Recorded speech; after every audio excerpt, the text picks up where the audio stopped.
Hi friends, வாழைப்பூவில் ஒரு டிஃப்ரெண்ட்டான snacks செய்யலாம் அப்படின்னு. ஏன்னா பசங்க வாழைப்பூவே சாப்பிட மாட்டேங்குது தானே.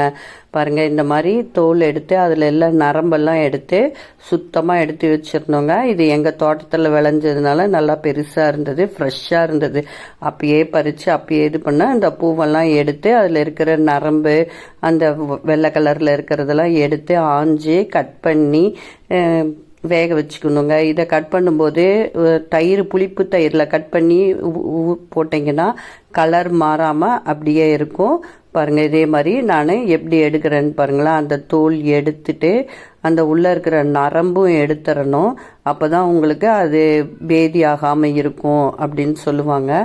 இதை எடுத்துகிட்டு பாருங்கள். அடுத்தது இதுக்கு வேண்டியது பெரிய வெங்காயம், சின்ன வெங்காயம், சோம்பு, வரமிளகா, காரத்துக்கு தகுந்த மாதிரி தேங்காய் ஒரு மூடி வச்சுக்கிட்டேன். அடுத்தது கரம் மசாலா, தனியாத்தூள், சீரகத்தூள், மிளகாத்தூள், உப்பு, மிளகு, மஞ்சத்தூளுங்க. இது வேக வச்சு கட் பண்ணி வேக வச்ச வாழைப்பூங்க. இது நல்லா வேக வச்சுட்டு இந்த தண்ணியெல்லாம் இழுத்துக்கணும். கொஞ்சமாக தண்ணி ஊற்றுனீங்கன்னாவே போதும் வேக வைக்க. பொட்டுக்கடலை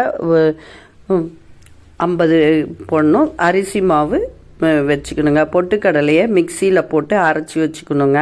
இவ்வளோதாங்க இந்த மசாலா. இதுக்கு வேணும். உங்களுக்கு நிறையா மசாலா வேணும்னா நிறையா மசாலா போட்டுக்கலாம். நான் கரம் மசாலா கம்மியாக தான் போட்டேன்.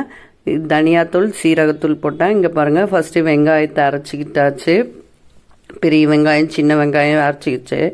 நீங்கள் அரைப்படாமல் இருக்கணும், அதாவது வேக வச்சுட்டு அப்படியே இது பண்ணணும் அப்படின்னிங்கன்னா கூட வெங்காயத்தை அப்படியே கூட போட்டுக்கலாம்.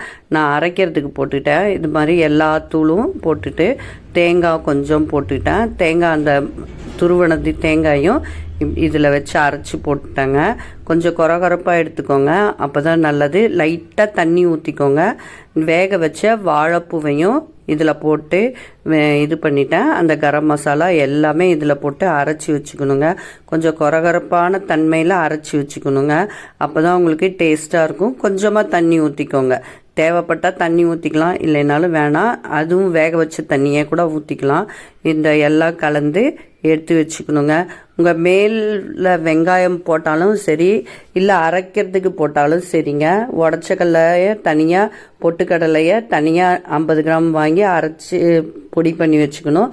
அரிசி மாவு அது ஒரு 50 கிராமுங்க. எதுக்குன்னா அந்த உருண்டை பிடிக்கிறதுக்கு. நான் ஒரு 4 ஸ்பூன் போட்டேங்க அரிசி மாவு.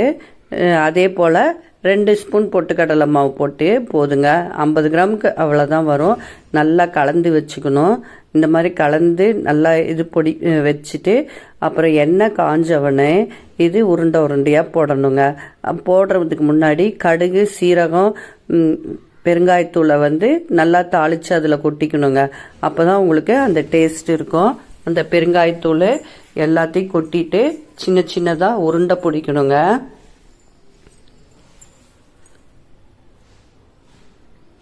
சின்ன சின்ன உருண்டை பிடிச்சிங்கன்னா தான் டேஸ்ட்டாக இருக்கும். இது கொஞ்சோண்டு கருகிடுச்சு, வேறு ஒன்றும் இல்லை, கடுகு சீரகம்.